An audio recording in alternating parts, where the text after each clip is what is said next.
মানুষ যখন কোনো শক্তি লাভ করে তখন সে নিজেকে বলশালী মনে করে।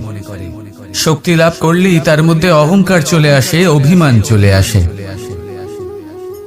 তার কারণ হলো সে একটা সহজ কথা বুঝতেই পারে না। এই সব যা হচ্ছে সময়ের জন্য হচ্ছে। সময়ের থেকে বেশি বলশালী আর কেউ নেই। এই সময়ের জন্যই রাবণ ভক্তি দ্বারা কৈলাস পর্বত তুলে নিয়েছিলেন। আবার সেই সময়ের জন্যই, সেই কারণেই রাবণকে বধ হতে হলো। তার সাথে সাথে রাক্ষস কুলও ধ্বংস হয়েছিল এবং লঙ্কাও ভস্ম হয়ে গেছিল। দেখতে গেলে জন্ম থেকে মৃত্যু পর্যন্ত এই যে সময়, সেটাই হলো জীবন। কিন্তু তার মধ্যেও যা সময় আসে কোনো কারণেই আসে। সেই সময় আমরা যাপন করে কিছু শিখতে পারি। তাই আজ যে সময় আপনার হাতের কাছে আছে তাকে মুষ্টিবদ্ধ করে রাখুন, তাকে সামলে রাখুন, তাকে সংযত করে রাখুন, অনুভব করুন, তার থেকে কিছু শিখুন। তাকে কোনোভাবেই ব্যর্থ হতে দেবেন না।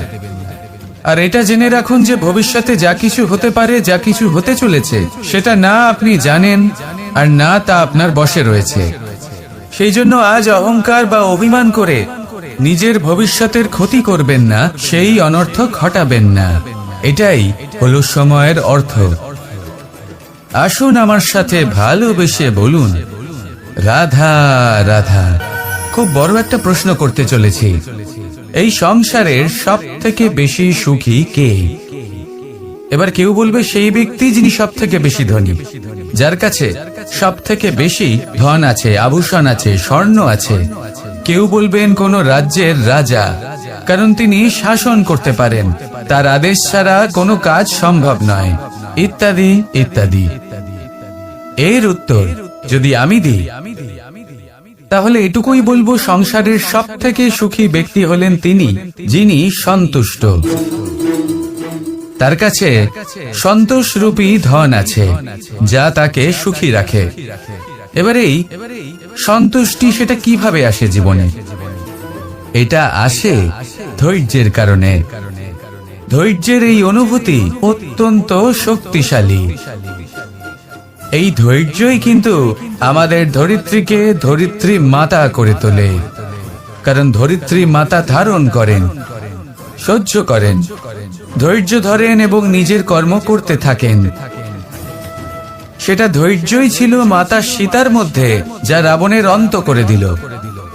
এই ধৈর্যের কারণেই নারায়ণ কুর্ম অবতার ধারণ করেছিলেন, বড় একটা পর্বতকে পৃষ্ঠে ধারণ করেছিলেন এবং সমুদ্র মন্থনকে সম্ভব করেছিলেন। সেই জন্য সর্বপ্রথম মনের মধ্যে ধৈর্যকে নিয়ে আসুন। এই ধৈর্যই আপনাকে সন্তুষ্টির পথে নিয়ে যাবে, আর এই সন্তুষ্টি আপনাকে লোভ, মোহ এবং লালসার পথ থেকে দূরে নিয়ে সুখের পথে নিয়ে যাবে। আর তখন এই মন প্রসন্ন হয়ে বলবে, রাধা রাধা। মানুষ চিরকাল বড় মানুষ হয়ে উঠতে চায়, সবসময় সেই নিয়ে কল্পনা করে। কিন্তু প্রশ্ন হলো এটাই যে মানুষ বড় কখন হতে পারে? যখন সে ধনী হয়ে ওঠে, নাকি যখন তার কাছে সম্মান থাকে, নাকি যখন রূপবান হয় বা অধিক শক্তিশালী হয়? মানুষ বড় মানুষ তখনই হতে পারে যখন বিপদের সময় সে অন্য কোনো মানুষের পাশে এসে দাঁড়ায়। তাই সর্বপ্রথম এইটা শিখুন। হয়তো এই জন্যই হনুমান শ্রীরামের কাছে এতটা বড়, আর হয়তো এই জন্যই বলরাম দাদা আমার কাছে এত বড়। যদি আপনিও জীবনে বড় হয়ে উঠতে চান, তাহলে কারোর সাথে তার দুঃখের সময়, তার সংকটের সময় তাকে সঙ্গ দিন আর পাশে এসে দাঁড়ান। এই মন প্রসন্ন হয়ে বলবে, রাধা রাধা। আমাদের জীবনে আমরা যখনই এমন কোনো মানুষের সাথে পরিচিত হই যে বয়সে, পদে এবং আর্থিক দিক থেকে আমাদের থেকে পিছিয়ে, তখন আমরা সবাই খুব হীন নজরে তাদের দিকে দেখি। মনেই করি না যে সেই ব্যক্তির নিজস্ব একটা অস্তিত্ব রয়েছে, তার নিজেরও একটা মাহাত্ম্য রয়েছে। আমাদের মনেই হয় না যে আমাদের সামনে দাঁড়িয়ে থাকার যোগ্যতা আছে তাদের। চলুন আপনাকে একটা প্রশ্ন করি, শূন্যের নিজস্ব মূল্য কোথায়? আপনি বলবেন কিছুই না, শূন্যের আবার নিজস্ব মূল্য কোথায়? কিন্তু যখন এই শূন্যই কোনো সংখ্যার সাথে এসে যুক্ত হয়ে যায়, কোনো অঙ্কের সাথে এসে যুক্ত হয়ে যায়, তখন তার মূল্য অনেক গুণ বৃদ্ধি পায়, অর্থাৎ এই শূন্যের মূল্য অবশ্যই আছে। আর আমাদের জীবনেও এমন কিছু ব্যক্তি থাকেন, তাদের দেখে মনে হয় যে এদের কোনো মূল্যই নেই, কিন্তু যখন এই ব্যক্তি কারোর সাথে এসে জুড়ে যান তখন তার মূল্য সেই ব্যক্তির বৃদ্ধি ঘটায়। এই সংসারে এমন কোনো ব্যক্তি নেই যার কোনো মূল্য নেই। যদি আমরা ধনুকের কথা বলি তাহলে তার জন্য একটি দড়ির প্রয়োজন হয়, যেটি প্রত্যঞ্চা হিসেবে ব্যবহৃত হয়। যদি প্রত্যঞ্চা না থাকে তাহলে ধনুকের কোনো মূল্যই থাকে না। যদি প্রত্যঞ্চা না থাকে তাহলে ধনুকের অস্তিত্ব অসম্পূর্ণ থেকে যায়। এই সংসারে যে কোনো ব্যক্তি হোক বা যে কোনো বস্তু হোক, প্রত্যেকের নিজস্ব একটি মূল্য আছে। তার সম্মান করুন, সামনে অগ্রসর হন, আর আমার সাথে ভালোবেসে বলুন রাধা রাধা। যদি আপনি নিজের জীবনে প্রকৃত বন্ধু নির্বাচন করতে চান তাহলে তার আগে দর্পণ আর ছায়া এই দুইয়ের বিশেষত্বের বিষয়ে জানাটা অত্যন্ত প্রয়োজনীয়। দর্পণ কি করে থাকে? যখনই আপনি দর্পণের দিকে তাকাবেন, ও শুধুমাত্র আপনাকে সত্যের সাথে অবগত করাবে, ও আপনাকে কখনো মিথ্যে বলবে না। সেখানেই যদি ছায়ার কথা বলি তাহলে দেখুন ছায়া কি করে, সব সময় আপনার সাথে থাকে, কখনো আপনার সঙ্গ ত্যাগ করে না।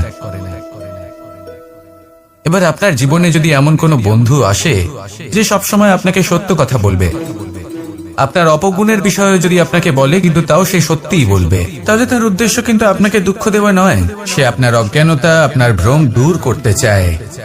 যদি আপনি কোনো অনুচিত পথে চলতে থাকেন তাহলে সে আপনাকে বাধা দিতে চায়। আর যদি সেই মিত্রই ছায়া সঙ্গীর মতো হয়, সে কখনোই সুখ দুঃখে আপনার সঙ্গ ত্যাগ করবে না। তার উদ্দেশ্য হলো সবসময় আপনাকে রক্ষা করা। তাই এরকম দর্পণ বা ছায়ার মতো কোনো বন্ধু যদি আপনার জীবনে আসে তাহলে তাকে কোথাও যেতে দেবেন না, সে আপনার জীবনকে সুখময় করে তুলবে। আর যদি আপনার জীবনে উপস্থিত বন্ধু এমন না হয় তাহলে তাকে নিজের থেকে দূরে করে দেওয়াই বাঞ্ছনীয়। তাহলে দর্পণ আর ছায়ার মতো প্রকৃত এবং ভালো বন্ধুকে নিজের জীবনে স্থান দিন, আর আমার সাথে ভালোবেসে বলুন রাধা রাধা। জল হলো জীবনের আধার। যদি জল না থাকে এই সংসারের জীবনের কোনো অস্তিত্ব নেই। এই জল হলো শুদ্ধ, পবিত্র। কিন্তু যখন এই জল পরিবেশের সংস্পর্শে আসে তখন ধুলো, ময়লা, কাদা এবং অন্যান্য বস্তু দ্বারা এই জল পূর্ণরূপে দূষিত হয়ে যায়। এবার যদি এই জলের শুদ্ধিকরণ করতে হয় তাহলে আমরা এই জলকে অস্থির হতে দিই না, তাকে স্থিরভাবে রেখে দিই। আর সেটা করলে সেই জল নিজে থেকেই সকল অশুদ্ধি ত্যাগ করে দেয়, নিজে থেকেই নিজেকে শুদ্ধ করে তোলে। এটা কিন্তু আমাদের মনের সাথেও হয়ে থাকে। এই সংসারে এত সমস্যার সম্মুখীন হয়েও কোথাও না কোথাও আমাদের এই মন মলিন হয়ে যায়, এতে নেতিবাচক ভাব জাগ্রত হয়। সেই মুহূর্তে আপনি কোনোভাবে রাগ করবেন না, মন খারাপ করবেন না, তাড়াতাড়ি কোনো সিদ্ধান্ত নেবেন না, কোনো প্রতিক্রিয়া দেবেন না। শুধু নিজের এই মনকে শান্ত করে রাখবেন, শান্ত মনে দিন যাপন করবেন। যদি এটা করেন তাহলে আপনি নিজে থেকেই বুঝতে পারবেন যে কি কি অশুভ ভাব আপনার মধ্যে জাগ্রত হয়েছে আর কি কি শুভ চেতনা আপনাকে জাগ্রত করতে হবে। আপনি নিজে থেকেই এমন পথ খুঁজে পাবেন যার দ্বারা এই অশুদ্ধি আপনি ত্যাগ করতে পারবেন। আসুন আমার সাথে ভালোবেসে বলুন রাধা রাধা। প্রারম্ভ শূন্যের দ্বারা হয়ে থাকে, তা সে ব্রহ্মাণ্ডই হোক, পৃথিবী হোক, আদি ইত্যাদি হোক, সবাই নিজের অস্তিত্ব শূন্য থেকে লাভ করে। এই শূন্য যার নিজের কোনো অস্তিত্ব নেই, কিন্তু সে সকলকে অস্তিত্ব দান করে থাকে।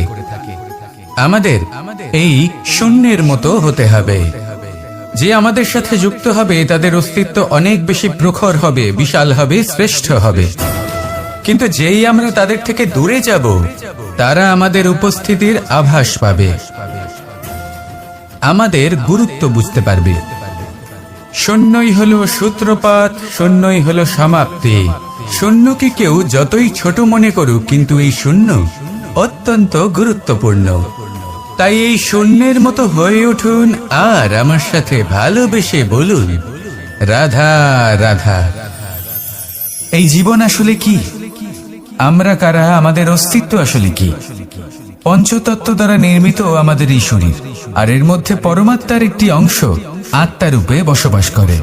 আর যখন এই জীবন সমাপ্ত হবে তখন আমাদের আবার এই পঞ্চতত্ত্বের মধ্যে বিলীন হয়ে যেতে হবে। এটাই সত্য।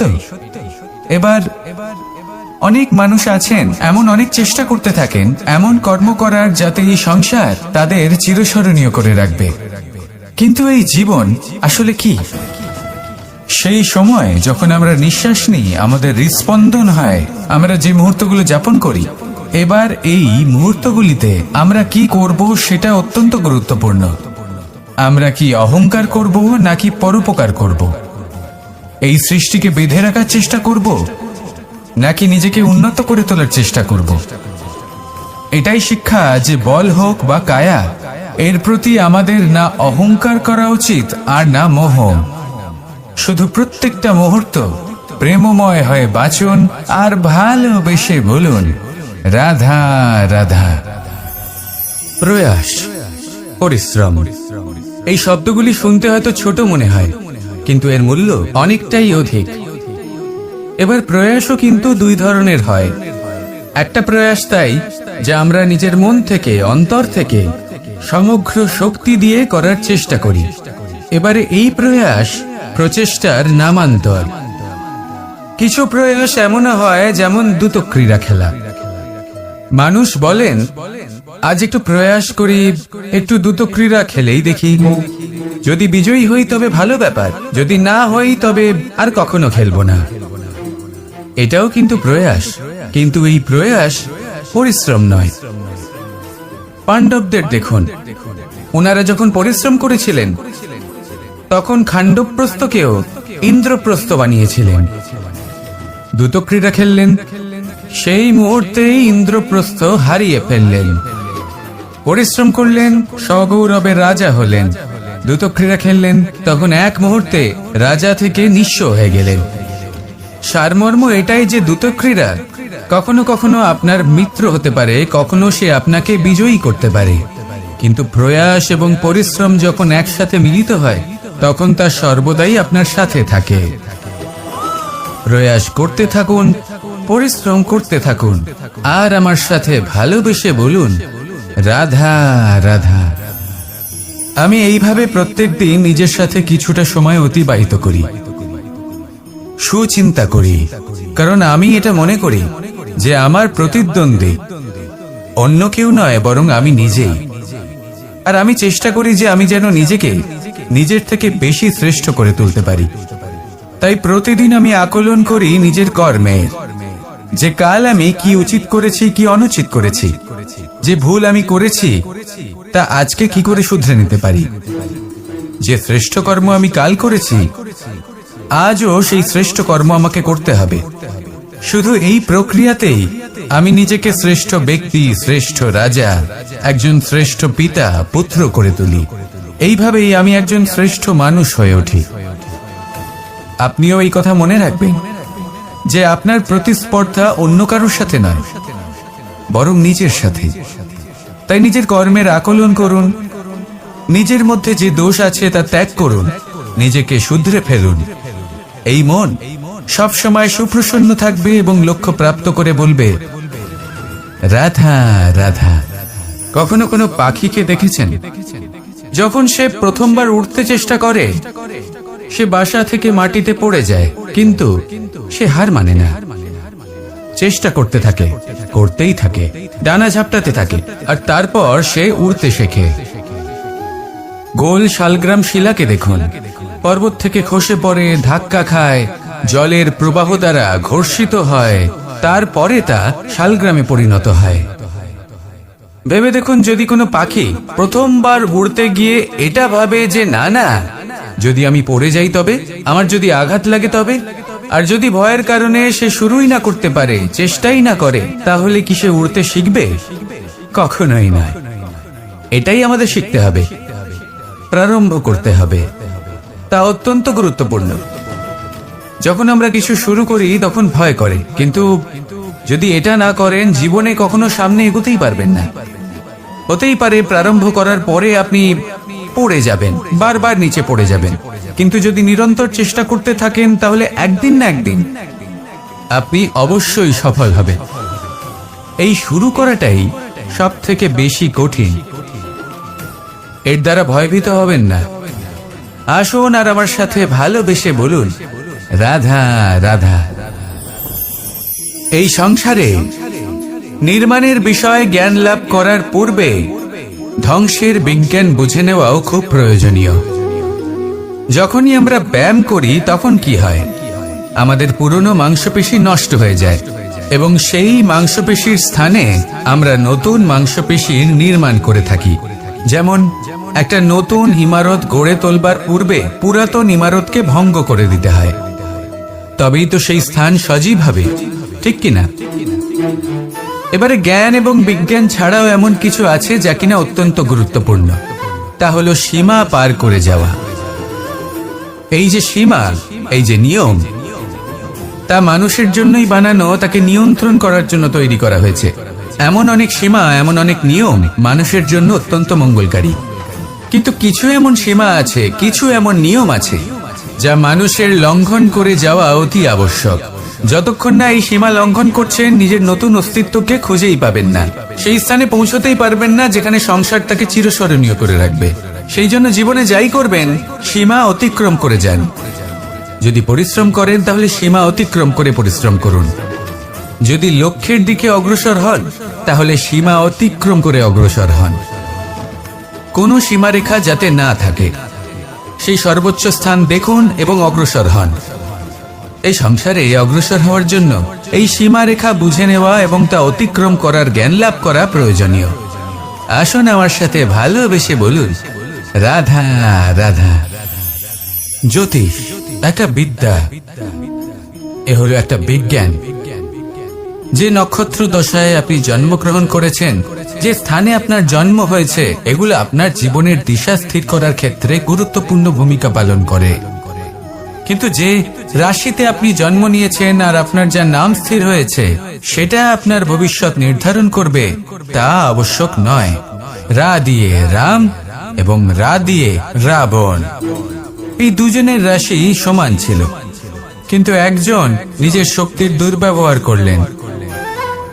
স্বর্ণ লঙ্কার অধিপতি রাবণ, চতুর্দিকে বিজয়ী হওয়া সেই ব্যক্তি নিজের পতনের সম্মুখীন হলেন। শ্রীরাম রাবণকে বধ করলেন।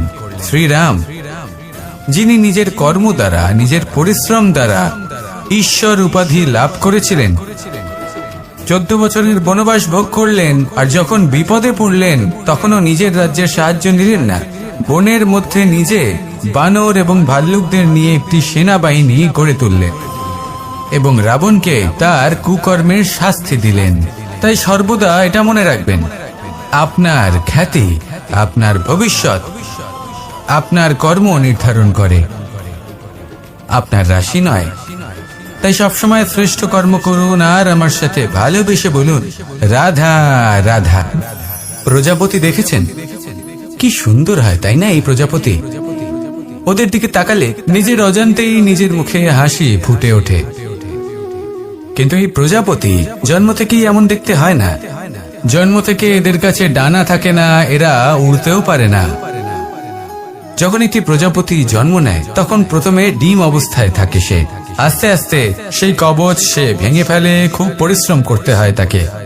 তারপর কীটের আকার ধারণ করে সে চলতে থাকে, অনেক কষ্ট সহ্য করতে হয়, অনেক পরিশ্রম করতে হয়। তারপর তার রূপ বদলে যায়, তারপরে তার ডানা গজায়, তারপরে সে উড়তে পারে। এই নিরন্তর পরিশ্রমই সাফল্যের মূল মন্ত্র হয়।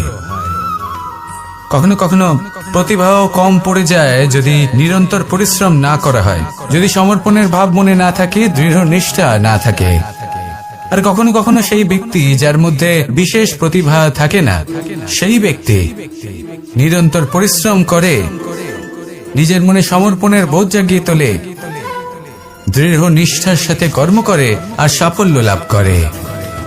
সেই জন্য আপনি জীবনে যেখানেই পৌঁছে যান না কেন, নিরন্তর পরিশ্রম করতে থাকুন, তবেই আপনার ভবিষ্যৎ রঙিন প্রজাপতির মতন গগনচুম্বী হবে। তবেই এই সংসার আপনাকে দেখবে এবং নিজের অজান্তেই এই সংসার নিজের মুখে হাসি ফুটিয়ে তুলবে। এবং এই সংসার আমার সাথে ভালোবেসে বলবে, রাধা রাধা। আপনি কখনো কাউকে পর্বতে আরোহণ করতে দেখেছেন? বা আপনি কখনো নিজে কোনো পর্বতে আরোহণ করেছেন? করে থাকলে আপনি এই বিষয়ে অবশ্যই জানবেন যে যখন আমরা শিখরের দিকে এগোই, ওপরের দিকে এগিয়ে চলি, তখন আমাদের একটু ঝুঁকে পথ চলতে হয়, তখনই আমরা সেই পর্বত আরোহণ করতে পারি। কিন্তু যে ব্যক্তি নিচের দিকে ফিরে আসছেন, তিনি কিন্তু ঝুঁকে চলেন না, তিনি দৃঢ়ভাবে সোজা হয়ে নিচে নামেন। এই ভারসাম্য বজায় রাখার এই খেলাতে সংসারের একটা সার লুকিয়ে রয়েছে। যদি আপনিও জীবনে উঁচুতে উঠতে চান, শিখরে পৌঁছতে চান, তাহলে আপনাকেও নত হয়ে বিনম্র হয়ে সামনে এগোতে হবে। সেখানে যদি আপনি বুক চিতিয়ে উদ্ধতভাবে অহংকার বোধ নিয়ে চলতে থাকেন, সেখান থেকেই আপনাকে নিচে নামতে হবে। কোনো ব্যক্তি তার বিনম্র স্বভাব দেখেই বোঝা যায় যে সেই ব্যক্তি সাফল্যের শিখর দেশে আরোহণ করছে নাকি নিচে তথা খাদের দিকে যাত্রা করছে।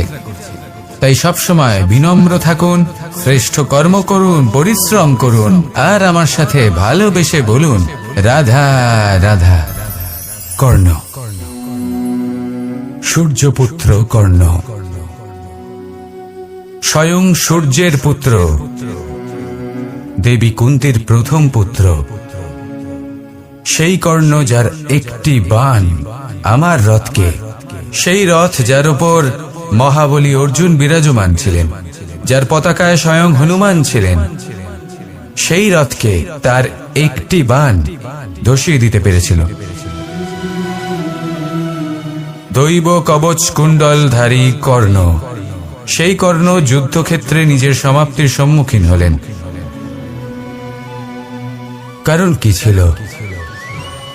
নির্বাচন। দুর্যোধনের সাথে বন্ধুত্ব রাখার জন্য তার অনুচিত কর্মে কোনোদিন কোনো প্রতিবাদ করেননি, তাকে সঙ্গ দিয়েছেন এই নির্বাচন। যখন দ্রৌপদীর বস্ত্রহরণ হচ্ছিল, তখন তাকে বাধা দেওয়ার বদলে নীরব থাকার নির্বাচন, তার বিরোধিতা কখনো না করার নির্বাচন, এই নির্বাচনই কারণ হয়ে দাঁড়ালো কর্ণের পতনে।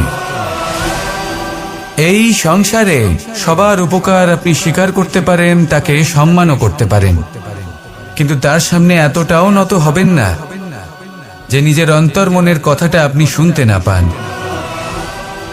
নির্বাচন যদি ধর্মসঙ্গত হয়, তবেই তা শুভ হয়।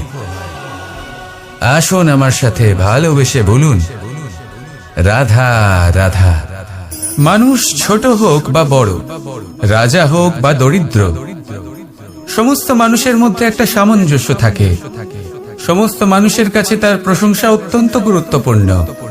সে খুবই প্রসন্ন হয় যদি আপনি তার প্রশংসা করেন, কিন্তু আপনি যদি তাকে এটা বলেন যে এটা তোমার ভুল ছিল, তোমার কিছু খামতি ছিল, তখন সেটা সে মানতে রাজিই থাকে না।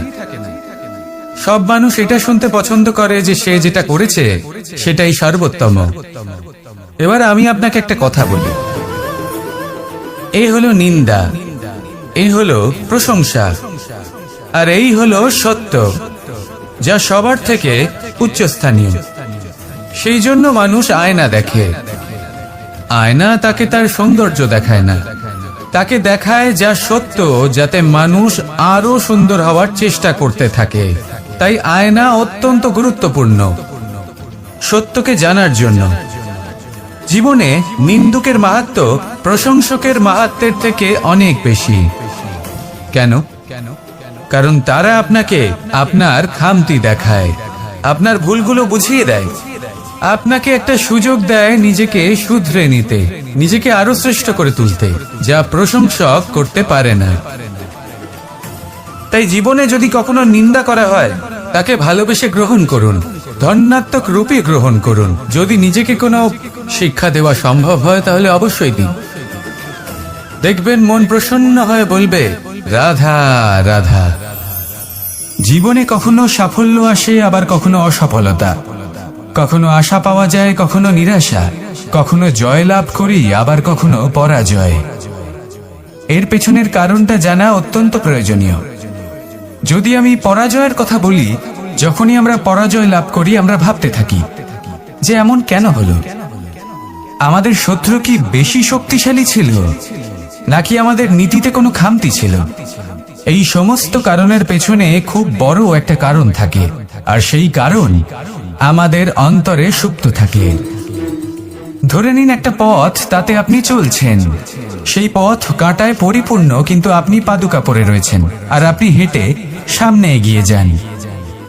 এবার এমন একটা পথ এলো যা পুষ্পে ঢাকা, আর আপনি পাদুকা পরে রয়েছেন, কিন্তু আপনার পাদুকাতে একটা পাথর আটকে গেল। তখন দু পা হাঁটাও খুব কঠিন হয়ে পড়ে। এই সংসারের যে কোনো শক্তি আপনাকে পরাস্ত করার পূর্বে আপনি জানেন কি আপনাকে পরাস্ত করতে পারে? আপনার অন্তরের দুর্বলতা, আপনার অন্তরের সেই সুপ্ত শত্রু। আর সেই জন্য ইতিবাচক মনোভাব গুরুত্বপূর্ণ হয়ে পড়ে।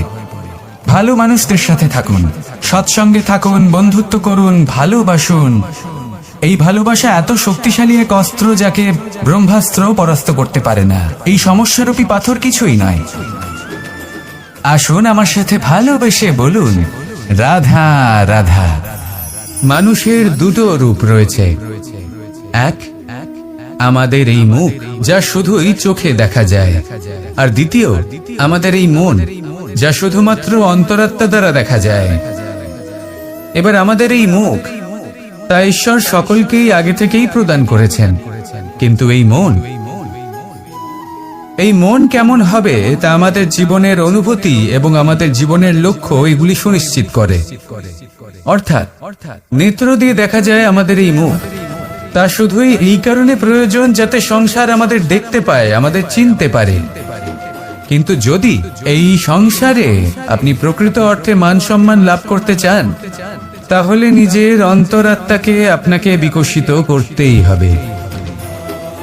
দেখুন, কথায় আছে এই যে অসুর, তা শারীরিকভাবে উপস্থিত নয়, তা মনের মধ্যে থাকে। যদি এই মন থেকে অসুরকে বের করে দেওয়া যায়, তাহলে শরীরে তা উপস্থিত থাকবেই না। তাই মনকে শুদ্ধ করুন আর আমার সাথে ভালোবেসে বলুন, রাধা রাধা। মানুষ যখনই একে অপরের সামনে নিজেদের হৃদয়ের ভাবনা প্রকাশ করে, তখন এক অত্যন্ত প্রভাবশালী মাধ্যম তারা ব্যবহার করে, যাকে ভাষা বলা হয়। এবার আমি দেখেছি যে একজন মানুষ অনেকগুলো ভাষাতেই নিপুণ। আমি এটাও দেখেছি যে মানুষ অনেকগুলো ভাষায় কথা বলে, কখনো কখনো অনেক ভাষা মিলিত করে তার প্রয়োগ করে, উচিত প্রকারে তাকে ব্যবহার করে না, না সেটাকে সম্মান করে, আর না ভাষাকে শুদ্ধ রাখে। আর এটা হলো অনুচিত। যদি ভাষাকে শুদ্ধ রাখেন, তাহলে ভাষা আপনার চরিত্রকে শুদ্ধ রাখবে, তা আপনার একাগ্রতা বাড়িয়ে তুলবে। এই প্রত্যেক ধ্বনিকে অনুভব করে যদি আপনি শব্দের উচ্চারণ করেন, ভাষাকে প্রয়োগ করেন, তাহলে আপনিও আনন্দ পাবেন, আর যিনি শুনছেন সেই ব্যক্তির কানেও মধুর শব্দ বাজবে। তাই মনে রাখবেন, যে ব্যক্তি ভাষার পবিত্রতাকে সম্মান করে, তাকে সংসারও সম্মান করে। ভাষাকে শুদ্ধ এবং পবিত্র রাখুন, তাহলে ভাষা আপনার চরিত্রকেও শুদ্ধ এবং পবিত্র রাখবে।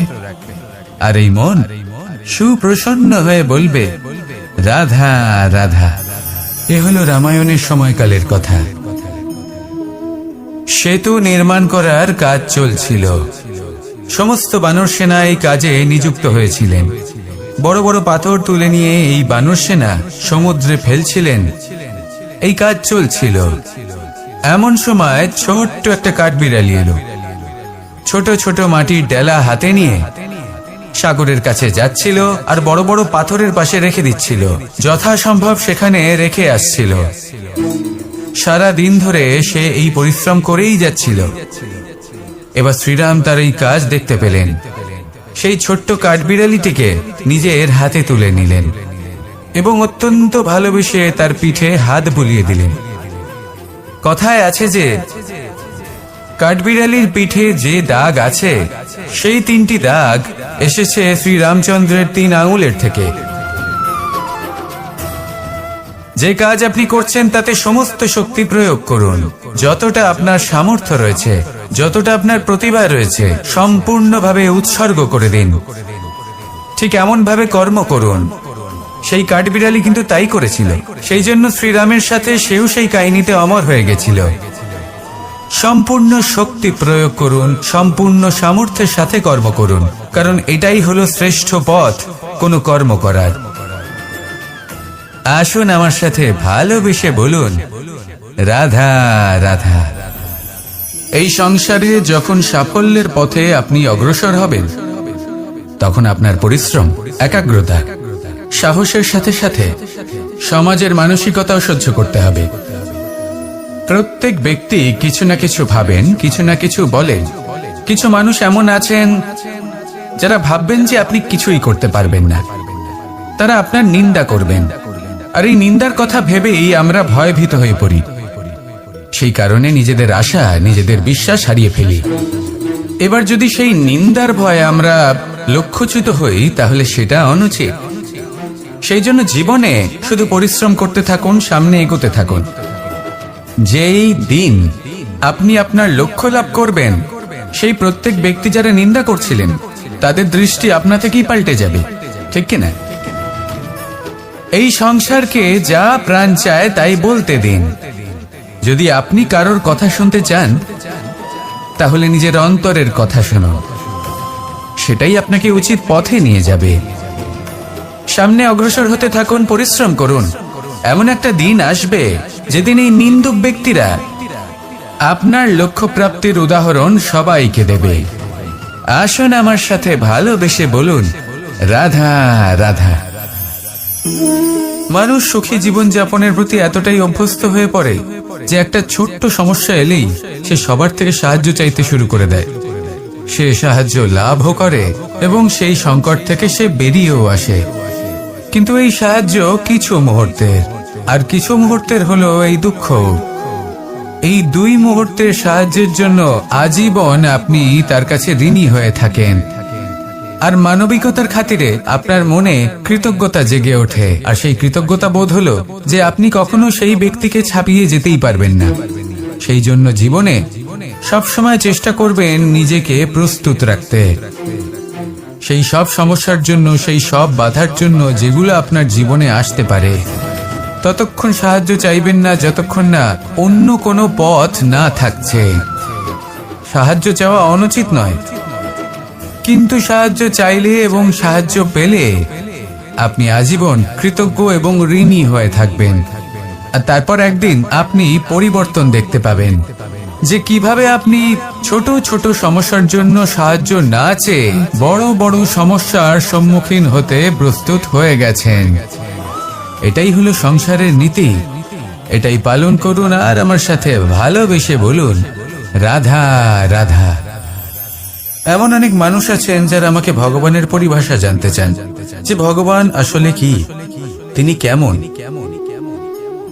এবার দেখুন, ভগবান হোক বা আপনার স্বপ্ন হোক বা আপনার লক্ষ্য হোক না কেন, সেই লক্ষ্য তখনই পূর্ণ হয়, তখনই তাকে লাভ করা সম্ভব যখন আপনার দৃষ্টিভঙ্গি মঙ্গলময় হয়, যখন আপনি নিজে মনে করবেন যে আমি যেটা পেতে চাইছি তা শুভ। উদাহরণস্বরূপ, কোনো পাখিকে দেখুন, সে গাছের ডালে বসে এবং সেখানেই বিশ্রাম করে, কিন্তু পড়ে না। কেন? কারণ ওর বিশ্বাস যে যে শাখার উপরে ও বসে আছে সেটাই হলো ওর বাসস্থান। যদি আপনি বিশ্বাস করেন তাহলে আপনি পাথরের মধ্যেও ভগবান দর্শন করতে পারবেন, আর যদি বিশ্বাস না থাকে তাহলে যদি ভগবান সামনে দাঁড়িয়েও থাকে তবেও আপনার বিশ্বাস হবে না। তাই বিশ্বাস করতে শিখুন। এই বিশ্বাসের আধারেই আপনি সেই সব কিছু পাবেন যা আপনি পেতে চাইছেন। আসুন আমার সাথে ভালোবেসে বলুন, রাধা রাধা। গুরু, যিনি পথ দেখান, আমাদের জীবনে অত্যন্ত গুরুত্বপূর্ণ, অত্যন্ত আবশ্যক। কিন্তু কিছু মানুষ মনে করেন যে গুরুর কোনো প্রয়োজন নেই, কারণ এই সমগ্র জ্ঞান মানুষের অন্তরেই নিহিত রয়েছে। এবার প্রশ্ন এটাই, যদি সমস্ত জ্ঞান মানুষের অন্তরে নিহিত থাকে তাহলে গুরুর কি প্রয়োজন? আর যারা আজ পর্যন্ত গুরুকে মেনে এসেছেন তারা কি অনুচিত করেছেন? এর উত্তর আমি আপনাকে দেব একটা উদাহরণ দ্বারা। একটা কাঠ যা জ্বলনশীল, জ্বলনের ঊর্জা তার অন্তরে নিহিত রয়েছে, কিন্তু তার জ্বলনের জন্য বাইরে থেকে একটা অনুঘটকের প্রয়োজন হয়। এই অনুঘটকই হলেন আপনার গুরু। উত্তাপ যা একটা কাঠকে জ্বালাতে পারে, সেই উত্তাপ হলো গুরুর প্রচেষ্টা। যদি সেই গুরুই না থাকে, তার প্রচেষ্টাই না থাকে, তাহলে সেই সমস্ত জ্ঞান যা মানুষের অন্তরে নিহিত তা ব্যর্থ হয়ে যাবে। যদি আপনার সাথে আপনার গুরু থাকেন, আপনার পথ প্রদর্শন করেন, আপনার অন্তরের জ্ঞানকে বাইরে নিয়ে আসতে পারেন, তাহলে তাকে সম্মান করুন আর আমার সাথে ভালোবেসে বলুন, রাধা রাধা। असतो मा सद्गमय, तमसो मा ज्योतिर्गमय, मृत्युर्मा मृतंगमय। জ্ঞান সেটাই যা অসত্য থেকে সত্যের পথে চালিত করে। প্রকাশ সেটাই যা অন্ধকার থেকে আলোর পথে নিয়ে আসে। জীবন সেটাই যা মৃত্যু থেকে অমরত্বের পথে নিয়ে যায়। এবার এই তিনটে, জ্ঞান, জীবন এবং প্রকাশ, একই রকম। শূন্য থেকে এর উৎপত্তি হয় এবং আস্তে আস্তে আপনার জীবনে বিস্তার লাভ করে। এবার আমরা এটাই ভাবি যে কেমন করে এই তিনটিকে আগলে রাখা যায়। এর উত্তর হলো, এদের আগলে রাখার প্রয়োজনই নেই, ভাগ করে দিতে হবে। কোন বৃক্ষকেই দেখে নিন, একটি বৃক্ষ অনেক বছর ধরে বেঁচে থাকে। কেন? কারণ সে ভাগ করে দিতে জানে। সে নিজের বীজ ছড়িয়ে দেয়, এই ধরিত্রীতে দেয়, সেই বীজ যা অঙ্কুরিত হয়ে এক নতুন বৃক্ষকে জন্ম দেয়। শুধু ছড়িয়ে দিয়ে একটি বৃক্ষ জীবন দান করতে পারে। যদি কোনো ব্যক্তি জ্ঞান ছড়াতে শিখে যান, যদি প্রকাশ, আলোর কিরণ ছড়িয়ে দিতে শিখে যায়, কোনো ব্যক্তি তার জীবনের সুখ ছড়িয়ে দিতে শিখে যান, তাহলে তিনি মৃত্যুর পরও মৃত হন না। এই ভাগ করে দেওয়ার সুখটাই কিছুটা আলাদা। এই সুখ অনুভব করুন আর আমার সাথে ভালোবেসে বলুন, রাধা রাধা। আপনি কখনো কোনো সরোবরের দিকে তাকান, যার জল হলো শান্ত, স্থির। আপনি স্পষ্ট দেখতে পাবেন সেই সরোবরের তলদেশে কি রয়েছে। তাতে সাঁতরে বেড়াচ্ছে সুন্দর মাছ, চকচকে কিছু পাথর, স্বর্ণরূপী বালি, সবই আপনি দেখতে পাবেন। কিন্তু যখনই আপনি একটা ছোট্ট পাথর তুলে সেই জলে ছুঁড়ে ফেলবেন, তখন সেই জল বিচলিত হবে আর সেই স্পষ্টতা ন্যূনতম হয়ে যাবে।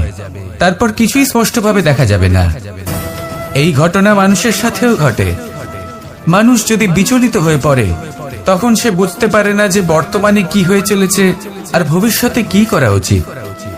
কিন্তু সেই মানুষ যদি শান্ত থাকেন, স্থির থাকেন, ধন্যাত্মক থাকেন, তাহলে নিশ্চিত রূপেই বুঝতে পারবেন যে বর্তমানে কি করতে হবে আর ভবিষ্যতে কি করতে হবে। তাই নিজের মধ্যে সেই স্থিরতা আনুন, সেই ধৈর্য ধরুন, নিজেকে শান্ত রাখুন আর সবার মধ্যে ভালোবাসা ছড়িয়ে দিন। এই মন প্রসন্ন হয়ে বলবে, রাধা রাধা। সম্পর্ক এ হলো এক বন্ধন যা আমাদের এক সূত্রে বেঁধে রাখে।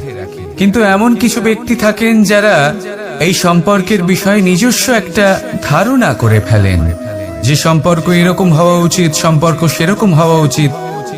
আমি এই সম্পর্কের জন্য কত কিছু করেছি এই ব্যাখ্যা করতে থাকেন আর তার বদলে অনেক কিছু প্রত্যাশাও করেন। কিন্তু সত্য হলো এটাই যে সব সম্পর্ক একরকমের হয় না, কিন্তু প্রত্যেক সম্পর্কের একটা বিশেষত্ব থাকে। যেমন চোখ আর নাকের এই সম্পর্ককেই দেখুন। চোখের সব থেকে কাছে কে আছে? নাক আছে। কিন্তু এই চোখ দিয়ে এই নাককে আমরা দেখতেই পাই না। তবে কি ধরে নেব এই সম্পর্কের কোনো মূল্য নেই? এমনও নয়। ঠিক এইভাবে যদি কোনো ব্যক্তি তার আবেগ আপনার কাছে ব্যক্ত করতে না পারে বা প্রকট করতে না পারেন বা আপনাকে বোঝাতে না পারে, তাহলে তার মানে এটা নয় যে তার সাথে আপনার সম্পর্কের তিক্ততা রয়েছে। এমনটা কখনোই নয়। শুধু চোখ আর নাকের এই সম্পর্কের মতোই হলো আমাদের জীবনে আমাদের আপনজনের সাথে সম্পর্ক। যদি কারোর ব্যবহার আপনার প্রতি অনুচিত হয়, বা যদি কেউ অনুপস্থিত থেকে থাকে, বা কেউ যদি আপনাকে বুঝতে না পারেন, তাহলে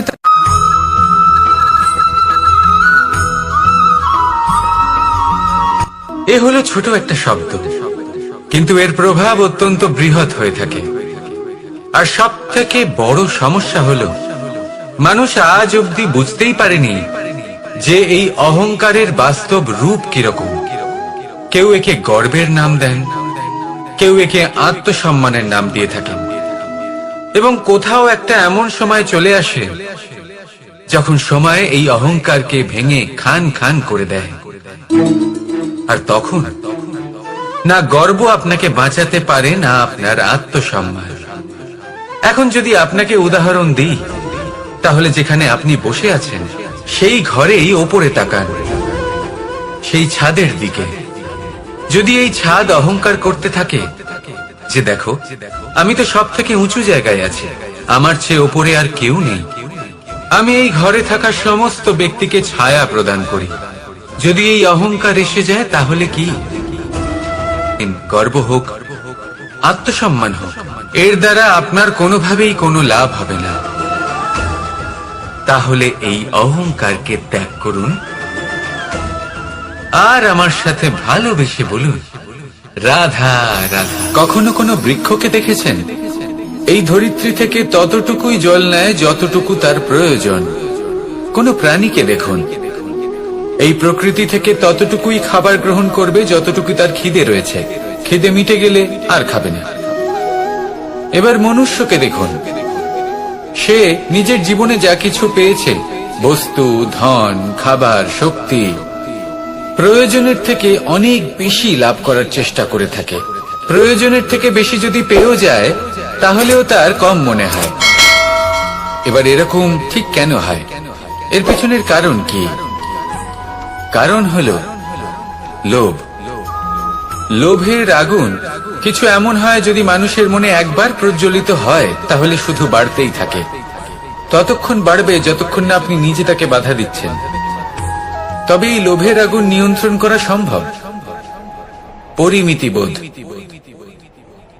পরিমিতিবোধের চিন্তা। আপনাকে শুধু নিজেকে একটা সরল প্রশ্ন করতে হবে। যখনই মনের মধ্যে কোনো বস্তুর প্রতি, শক্তির প্রতি, ধনের প্রতি, আর এই মন প্রসন্ন হয়ে বলবে রাধা রাধা। পরিচ্ছন্নতা। বর্তমানের এই প্রজন্ম আগের প্রজন্মের এই যে অতি শুদ্ধতার অভ্যেস ছিল, তা নিয়ে ঠাট্টা করে, তাকে মূর্খতা মনে করে। বুঝতেই পারে না কেন? আমাদের মা, ঠাকুমা, দিদিমা, এদের দেখেছি সকালে উঠে সবার আগে স্নান করেন। কেন? বুঝতেই পারে না। কেন কথায় কথায় বারান্দা, উঠোন পরিষ্কার করা হয়? বুঝতেই পারে না। অনেক মানুষজন এটাকে ধার্মিক এবং অন্ধবিশ্বাস বলে, কিন্তু যদি আমি আপনাকে সত্যি কথা বলি, প্রত্যেক ধর্ম বিজ্ঞানসম্মত। প্রত্যেক কাজের পেছনে বৈজ্ঞানিক সত্যতা লুকিয়ে রয়েছে, কিন্তু প্রত্যেক মানুষ সেই নিয়ে কতটা ভাবেন, কতটা বোঝেন, আর কি পদক্ষেপ নেন, তা হলো আলাদা এবং অত্যন্ত গুরুত্বপূর্ণ, কিন্তু তা হলো বিজ্ঞানসম্মত। আজও যখন আমি আগে বাড়ি যাই, মা সবার আগে আমার হাত পা ধুয়ে দেন, তারপর সবকিছু। তাই আপনি পরিচ্ছন্ন থাকুন, তাহলে আপনি সুস্থ থাকবেন। তখনই আপনার মনে ভক্তিভাব আসবে, তখনই এই সমগ্র সংসারকে সামলানোর শক্তি অর্জন করতে পারবেন। তাহলে পরিচ্ছন্ন থাকুন, সব ভালো থাকবে। রাধা রাধা। ধর্ম। আমরা সকলে ধর্মের বিষয়ে কথা বলি, কখনো নিজের ধর্মের বিষয়, আর কখনো অন্যের ধর্মের বিষয়। কখনো আমরা অধর্ম দেখলে সেই বিষয়ে কথা বলি। অনেক রকম আলোচনা হয়, কিন্তু এই ধর্ম আসলে কি, সেটা কি কেউ বোঝে? যদি আমি আপনাকে উত্তর দিই, এই উত্তর সরল। ধর্ম হলো তাই যা মানুষকে অন্য মানুষের সাথে, সমস্ত বিশ্ব সংসারের সাথে আনন্দ সহকারে বাঁচতে শেখায়। সেই জন্য আপনি যদি কখনো কোনো ধর্মীয় স্থানে যান, সেই ধর্মীয় স্থানে গিয়ে আপনার শান্তির অনুভূতি হয়, তাই না? কিন্তু দেখুন, ধর্মের জ্ঞান থাকলেই সেই মানুষ ধর্মের পথে চলতে পারবে এমন কোনো কথা নেই।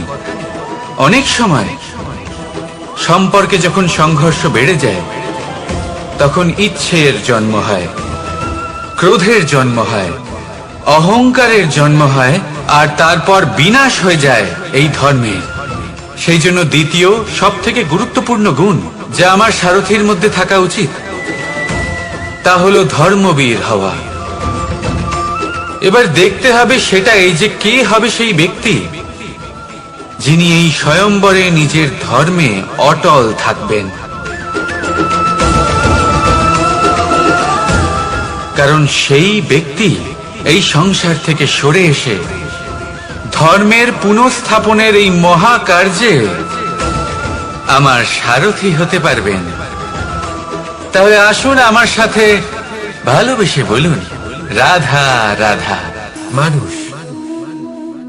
মানুষ কতটা শক্তিশালী হয়, তার কতটা সামর্থ্য রয়েছে, সে কতটা প্রতিভাশালী হয়, এটা হয়তো বলার কোনো দরকারই নেই। আজকের দিনে সবাই জানে যে মানুষ কি না করতে পারে। মানুষ চাইলে সবকিছু করতে পারে। মানুষ যদি চায় মাছের মতো জলে সাঁতার কাটতে পারে। মানুষ যদি চায় হিমালয়ের মাথা নত করতে পারে। মানুষ যদি চায় সমুদ্র থেকে মুক্ত সংগ্রহ করতে পারে। মানুষ যদি চায় তাহলে আকাশের পাখির মতো বিচরণ করতে পারে। মানুষ চাইলে সব কিছু পেতে পারে। সে জ্ঞান, সম্পত্তি, পরিবার, সাফল্য, সবকিছু। যদি কিছু থাকে যেটা সে গ্রহণ করতে চায় না, সেটা হলো তার দোষ। আর আমার সাথে ভালোবেসে বলুন, রাধা রাধা। ধৈর্য। এই ধৈর্য কি কোন গুণ, কোন অনুভূতি, কোন দৃষ্টিভঙ্গি? আমার জন্য ধৈর্য এক বাহন। আপনি হয়তো ভাবছেন এ কেমন বাহন? বাহন তো ঘোড়া হতে পারে, হাতি হতে পারে, উটও হতে পারে, কিন্তু ধৈর্যকে বাহন বানানো মানে? চলুন আপনাকে একটা কথা বোঝাই। পৃথিবীতে এমন কোন বাহন নেই যে তার আরোহীকে আছড়ে ফেলেনি। সেটা উট হোক বা হাতি হোক বা ঘোড়া হোক, চলতে চলতে কখনো নড়বড় করেই বসে। তারপর সেই আরোহী এই ধৈর্যের সাহায্যে আরোহণ করে দেখুন কিভাবে এই বাহন আপনাকে আপনার গন্তব্যে পৌঁছে দেবে।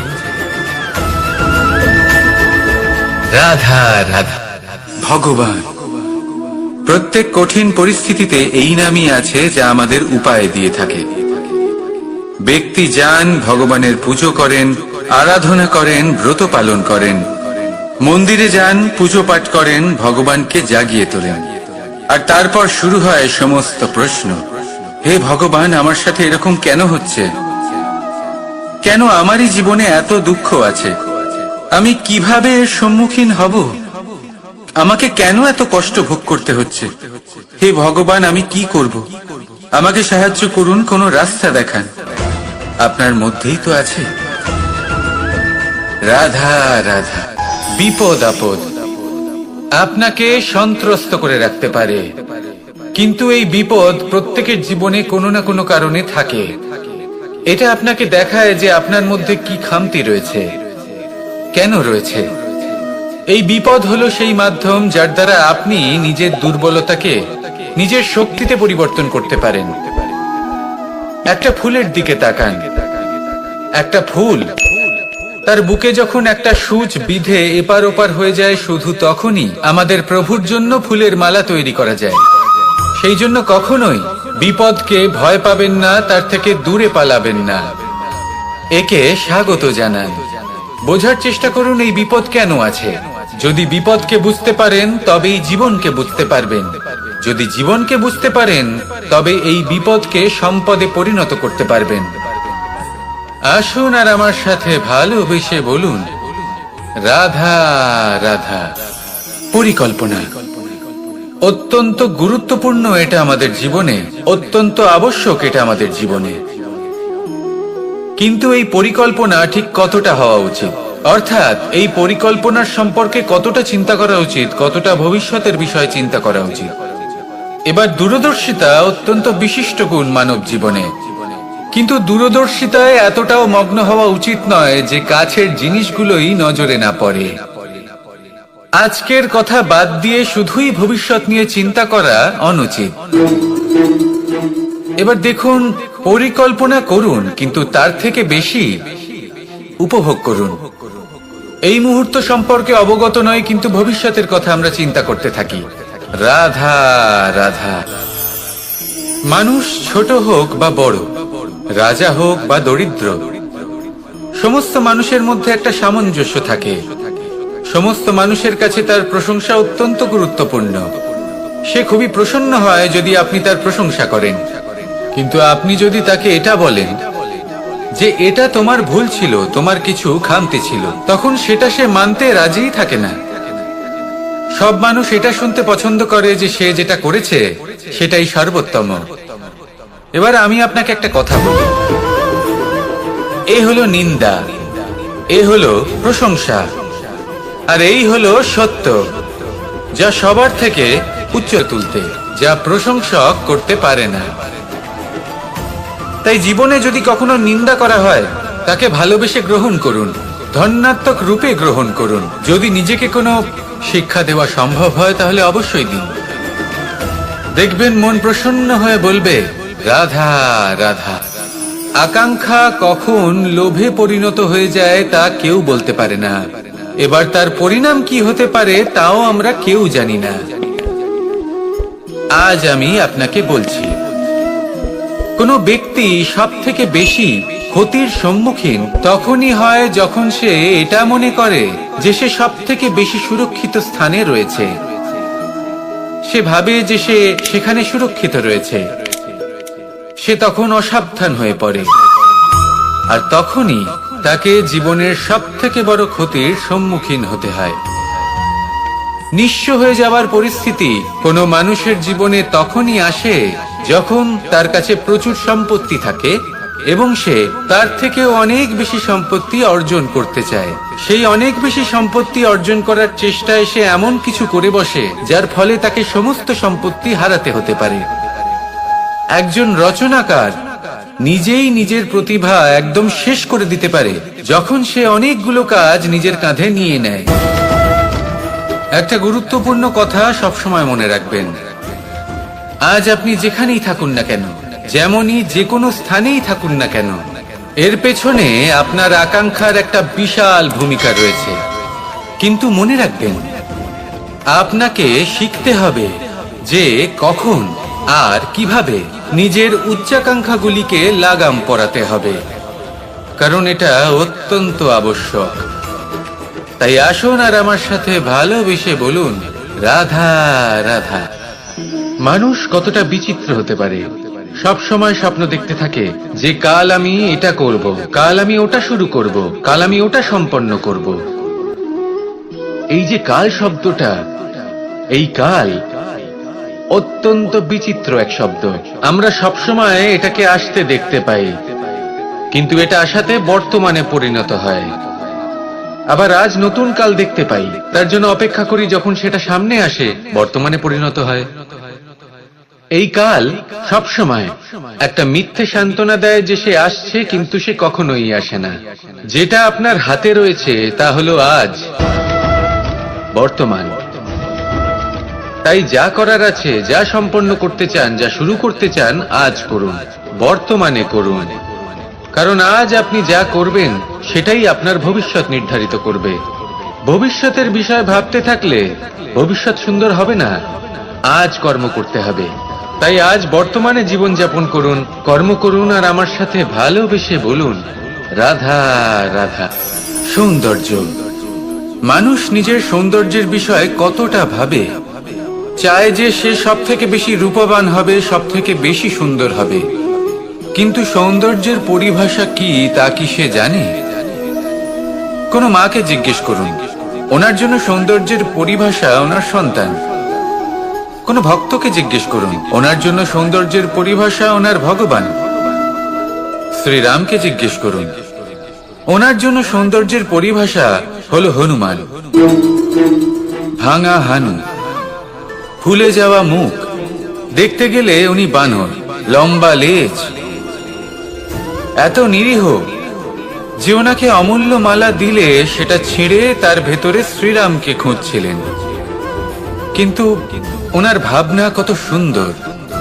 উনি এটা বিশ্বাস করেন যে সংসারের যতই মূল্যবান জিনিস দিয়ে এই মালা তৈরি করা হোক না কেন, যদি এর মধ্যে শ্রীরাম না থাকেন, বলবে রাধা রাধা। আমরা সকলেই কামনা করি, আমরা সবাই সেটা প্রাপ্ত করতে চাই যে আজ পর্যন্ত কেউ প্রাপ্ত করেনি, সেটা পেতে চাই যে আজ পর্যন্ত কেউ পেতে পারেনি। অঙ্কুর আপনি লাভ করবেন। আসুন আর আমার সাথে ভালোবেসে বলুন রাধা রাধা। মানুষের মানসিকতা এমন হয় যে সে যতটা করে আশা করে যে তার থেকে অনেক বেশি তার বদলে সে পাবে। দেখুন, সবকিছুই আপনার ভাবনা চিন্তার উপর নির্ভর করছে। আপনি যদি ফলের বিষয়ে ভেবে কর্ম করতে থাকেন তাহলে সেটা অনুচিত। জীবনের আসল আনন্দ হলো নিজের কর্ম করতে থাকা, ফলের চিন্তা করা উচিত নয়। যদি আপনি এরকম ভাবেন যে আমি এতটা করছি, আমার এতটা পাওয়া উচিত, সেই ভাবনা অনুচিত। যদি আপনি সেবার মানসিকতা নিয়ে কর্ম করতে থাকেন, কর্মচক্রে প্রবাহিত হন, যদি আপনি এমন ভাবনা রাখেন যে আমি এতটা পাচ্ছি তাই এর থেকে অনেক বেশি আমি কর্ম করব, তাহলে নিশ্চিত রূপে আপনি যতটা করছেন তার থেকে অনেক বেশি আপনি পাবেন, আপনার আশার থেকে অনেক বেশি আপনি পাবেন। শুধু জীবনে অনেক বেশি কাজ করতে থাকুন, ফলের চিন্তা করবেন না। আর মনে রাখবেন, এই ভাবনাই সব থেকে বড় বীজ। কর্মের উপর বিশ্বাস রাখুন, জীবনে যা যা আপনি চান সবই সুখময় হবে। আসুন আর আমার সাথে ভালোবেসে বলুন রাধা রাধা। ধন মানুষের জীবনের সব থেকে বড় প্রয়োজনীয়তা লাভ করবেন, তাহলে আসুন আর এই প্রসন্নতার সাথে বলুন রাধা রাধা। মানুষের জীবনে সবসময় কিছু না কিছু ঘটে চলেছে। কখনো ভালো কিছু ঘটে, আবার কখনো দুর্ঘটনা ঘটে। এবার যখনই কোনো দুর্ঘটনা ঘটে, মানুষ ঈশ্বরের কাছে প্রার্থনা করে যে হে ঈশ্বর, আমাকে রক্ষা করুন, এই বিপদ থেকে আমাকে উদ্ধার করুন। বা সে সেই সমস্ত দোষ চাপিয়ে দেয় নিজের প্রারব্ধ, নিজের ভাগ্যের ওপর।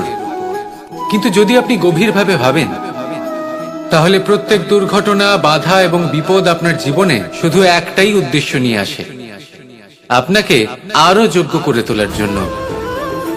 যদি আপনাদের একটা উদাহরণ দিই, বর্ষার ঋতুতে যখন প্রচন্ড মাত্রায় বৃষ্টি পড়ে, ছাদ থেকে জল পড়তে থাকে, তখন আপনি নিশ্চিত করে নেন মনে করবেন, নাকি ঈশ্বরের সংকেত মনে করবেন যিনি আপনাকে আরো শ্রেষ্ঠ করে তুলতে চান?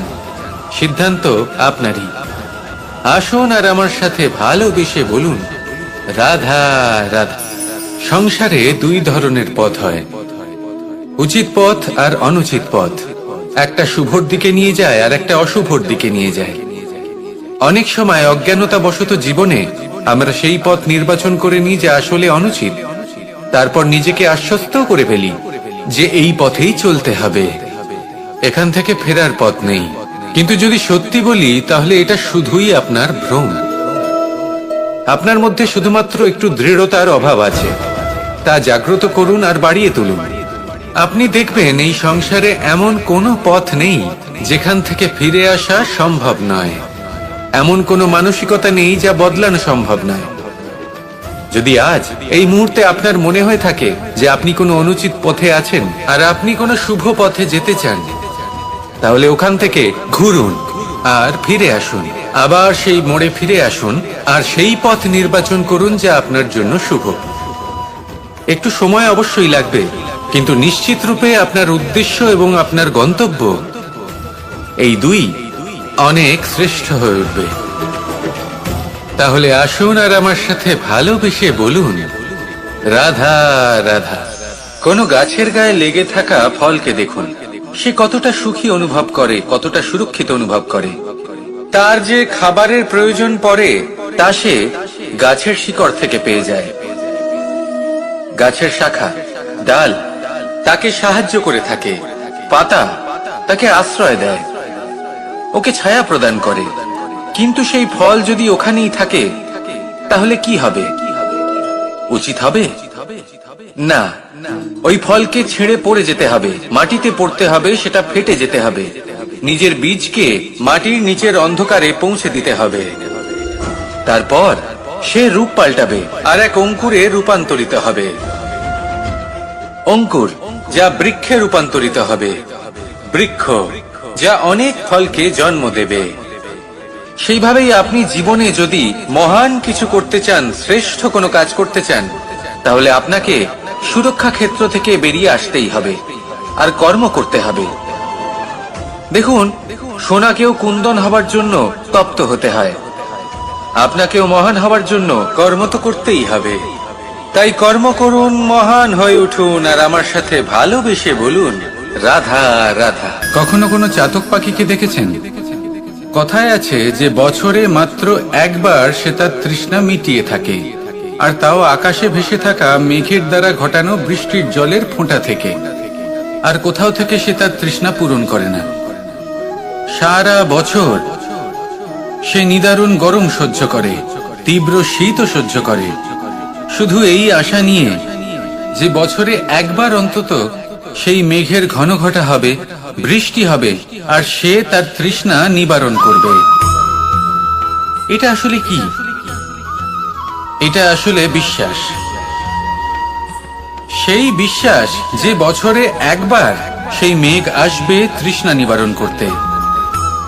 যেমন দেখুন, একটা সূর্যমুখী ফুল সারা রাত অন্ধকারের সাথে যুদ্ধ করে, কারণ তার বিশ্বাস যে ভোরবেলায় সূর্য তাকে অবশ্যই দর্শন দেবেন।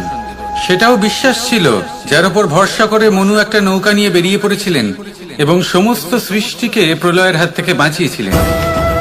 সেটাও ছিল ভালোবাসার প্রতি বিশ্বাস। তাহলে আপনি প্রসন্নই থাকবেন, আর মন সুপ্রসন্ন হয়েই বলবে, রাধা রাধা। সংসারের বিভিন্ন ক্ষেত্রে আপনি অনেক কিছুই দেখতে পাবেন, যে কোনো খেলা, কোনো নাটক দেখতে পাবেন, কেউ কোনো খেলা খেলছে তা দেখতে পাবেন, আর দর্শকগণ এই দেখে অত্যন্ত আনন্দ লাভ করেন, হাততালি দিতে থাকেন, প্রশংসা করতে থাকেন, নিজের অন্তরের উৎসাহ প্রকাশ করতে থাকেন। কি দেখে করেন? সেই সমস্ত খেলোয়াড়দের দেখে করেন যারা এই খেলাটা খেলছে, তাই না? কিন্তু অনেক সময় সেই খেলোয়াড়রা সেই খেলার আনন্দ উপভোগ করতে পারেন না, কারণ ওনারা চাপা পড়ে যান তাদের কামনার চাপে। জয় লাভ করার কামনা, প্রথম স্থান লাভ করার ইচ্ছে, প্রতিযোগিতায় সব থেকে এগিয়ে থাকার ইচ্ছে তাদেরকে এই খেলা উপভোগ করতেই দেয় না। সেই জন্য কখনো কখনো এই খেলোয়াড়দের থেকে অনেক বেশি আনন্দ উপভোগ করেন দর্শকগণ, যেখানে এই খেলাটা কিন্তু খেলছেন খেলোয়াড়রাই। আমি এটা বলছি না যে এই ইচ্ছে, এই আকাঙ্ক্ষা অনুচিত না, কিন্তু তার সাথে সেই খেলা, সেই কর্মের আনন্দ উপভোগ করাও অত্যন্ত গুরুত্বপূর্ণ। তাই সেটাও। আর এই মন, আপনি তো জানেন, এই মন প্রসন্ন হয়ে বলবে, রাধা রাধা। ব্যায়াম, এই শব্দ আমরা সকলে শুনেছি, আর এটা সারা জীবন আমাদের সাথেই থাকে কোনো না কোনো রূপে। যখন আমরা জন্মগ্রহণ করি, চলতে শিখি, প্রথমে আমরা হামাগুড়ি দিয়ে চলি, পরে চলতে চেষ্টা করি কিন্তু পড়ে যাই। তখন আমাদের বাড়ির গুরুজনেরা আমাদের আটকান না, ওনারা মনে করেন এইভাবেই আমাদের সন্তান চলতে শিখবে, এইভাবেই তার পা আরো মজবুত হবে, যা অত্যন্ত গুরুত্বপূর্ণ। এইবার জীবনকালে যতই আমরা এগোতে থাকি, এই ব্যায়াম বিভিন্ন রূপে আমাদের সাথেই থাকে। কিন্তু আপনি কি জানেন যে এই ব্যায়ামের তাৎপর্য আসলে কি? আপনি কি জানেন এই ব্যায়ামের মর্ম আসলে কি? যখনই আমরা এই ব্যায়াম করি, আমাদের শরীরের মাংসপেশি ক্ষয় হয়। প্রথমে তা ক্ষয় হয়, তারপর আবার তা নির্মিত হয়, আরো শ্রেষ্ঠ, আরো শক্তিশালী মাংসপেশি আমরা লাভ করি। অর্থাৎ এই ব্যায়াম হলো সৃজনের বিজ্ঞান। এই ব্যায়াম আমাদের জন্য অত্যন্ত আবশ্যক। সেই জন্য জীবনে যখনই কোনো কিছু নষ্ট হয়ে যায়, চলে যায়, তখন হতাশ হয়ে পড়বেন না। তাকে পুনর্নির্মাণ করার চেষ্টা করবেন। আর এই শিক্ষা আমরা লাভ করি পাখিদের থেকে। যখনই বর্ষা হয়, ঝড় আসে, যখন পাখির বাসা ভেঙে চুরমার হয়ে যায়, তারা হার মেনে নেয় না। সে আবার অল্প অল্প করে সব খুঁজে একত্রিত করে আবার নিজের বাসা বানিয়ে তোলে, পুনরায় এক জীবনকে জন্ম দেয়, এক নতুন পরিবারকে জন্ম দেয়। তাই মনে রাখবেন, জীবনে এইভাবেই যদি আপনি নির্মাণ করতে চান, সৃজন করতে চান, তাহলে সেই নির্মাণের জন্য ভাঙনের অভিজ্ঞতা থাকা অত্যন্ত আবশ্যক। ভগ্ন বস্তুকেও সম্মান করা অত্যন্ত আবশ্যক। এই আচরণ মনে নিয়ে আসুন, মন প্রসন্ন হয়ে বলবে রাধা রাধা। মানুষ যখন কোনো শক্তি লাভ করে তখন সে নিজেকে বলশালী মনে করে। শক্তি লাভ করলেই তার মধ্যে অহংকার চলে আসে, অভিমান চলে আসে। তার কারণ হলো সে একটা সহজ কথা বুঝতেই পারে না। এই সব যা হচ্ছে সময়ের জন্য হচ্ছে। সময়ের থেকে বেশি বলশালী আর কেউ নেই। এই সময়ের জন্যই রাবণ ভক্তি দ্বারা কৈলাস পর্বত তুলে নিয়েছিলেন। আবার সেই সময়ের জন্যই, সেই কারণেই রাবণকে বধ হতে হলো। তার সাথে সাথে রাক্ষস কুলও ধ্বংস হয়েছিল এবং লঙ্কাও ভস্ম হয়ে গেছিল। দেখতে গেলে জন্ম থেকে মৃত্যু পর্যন্ত এই যে সময়, সেটাই হলো জীবন। কিন্তু তার মধ্যেও যা সময় আসে কোনো কারণেই আসে। সেই আসুন আমার সাথে ভালোবেসে বলুন রাধা রাধা। কথায় আছে, যখন আপনি যুদ্ধক্ষেত্রে দাঁড়িয়ে তখন শত্রুকে পিঠ দেখিয়ে পালিয়ে যাওয়া বা পিছু হটে যাওয়া অত্যন্ত অনুচিত যুদ্ধ নীতি হয়। কথায় আছে যে শ্রেষ্ঠ যুদ্ধ নীতি হলো সেটাই যেখানে আপনি অস্ত্র হাতে নিয়ে এগিয়ে যান, সাহসের সাথে যুদ্ধ করে শত্রুকে পরাস্ত করে ফিরে আসেন। আর সেটাই আমি করেছিলাম। তখন মহাভারত রচনা হয়েছিল, কারণ তখন ধর্ম রক্ষা করা আবশ্যক ছিল। কিন্তু এমনও একটা সময় ছিল যখন আমি যুদ্ধ থেকে পালিয়েছি, কারণ তখন প্রজাদের সুরক্ষা বেশি গুরুত্বপূর্ণ ছিল। আমার গায়ে যুদ্ধ বিমুখ হবার কলঙ্ক লাগিয়েছিল। কিন্তু ঠিক আছে, আমি সেটাই করেছিলাম যেটা প্রয়োজনীয় ছিল। শ্রীরামও লঙ্কা গিয়ে রাবণকে হত্যা করার পূর্বে 4 মাস ধরে অপেক্ষা করেছিলেন। অপেক্ষায় ছিলেন কবে সেই সেতু সম্পন্ন হবে। তারপরে গিয়ে রাবণকে পরাস্ত করলেন, তাকে বধ করলেন। জীবনে কখনো কখনো থেমে যাওয়া বা পিছু হটে যাওয়া কার্যকর হতে পারে। এটা প্রত্যেক সময়ের উপরে নির্ভর করে। শত্রু যে কেউ হতে পারে, যখন খুশি আক্রমণ করতে পারে। কোনো মানুষ হতে পারে, আবার কোনো দানবও হতে পারে। আমাদের নিজেদের মানসিকতা হতে পারে, কোনো অসুখ হতে পারে, মহামারীও হতে পারে। সেক্ষেত্রে সেটাই করুন যেটা উচিত মনে হয়। দেখুন, প্রত্যেকবার নারায়ণ তো আপনাকে সাহায্য করতে আসবেন না। অনেক সময় মানুষকে নিজেকেই সেই বাধার সম্মুখীন হয়ে তাকে পরাস্ত করতে হয়। আর এমনিতেও কথায় আছে যে প্রত্যেক নরের মধ্যে নারায়ণ আছেন। তাই অন্তরের নারায়ণকে জাগ্রত করুন, আর যা সমস্যা আছে তাকে সমাপ্ত করে ফেলুন, তা সে যতই পিছু হটে করতে হোক না কেন। আসুন আর আমার সাথে ভালোবেসে বলুন রাধা রাধা। গুরু, যিনি পথ দেখান, আমাদের জীবনে অত্যন্ত গুরুত্বপূর্ণ, অত্যন্ত আবশ্যক। কিন্তু কিছু মানুষ মনে করেন যে গুরুর কোনো প্রয়োজন নেই, কারণ এই সমগ্র জ্ঞান মানুষের অন্তরেই নিহিত রয়েছে। এবার প্রশ্ন এটাই, যদি সমস্ত জ্ঞান মানুষের অন্তরে নিহিত থাকে তাহলে গুরুর কি প্রয়োজন? আর যারা আজ পর্যন্ত গুরুকে মেনে এসেছেন তারা কি অনুচিত করেছেন? এর উত্তর আমি আপনাকে দেব একটা উদাহরণ দ্বারা। একটা কাঠ যা জ্বলনশীল, জ্বলনের ঊর্জা তার অন্তরে নিহিত রয়েছে, কিন্তু তার জ্বলনের জন্য বাইরে থেকে একটা অনুঘটকের প্রয়োজন হয়। এই অনুঘটকই হলেন আপনার গুরু। উত্তাপ যা একটা কাঠকে জ্বালাতে পারে, সেই উত্তাপ হলো গুরুর প্রচেষ্টা। যদি সেই গুরুই না থাকে, তার প্রচেষ্টাই না থাকে, তাহলে সেই সমস্ত জ্ঞান যা মানুষের অন্তরে নিহিত তা ব্যর্থ হয়ে যাবে।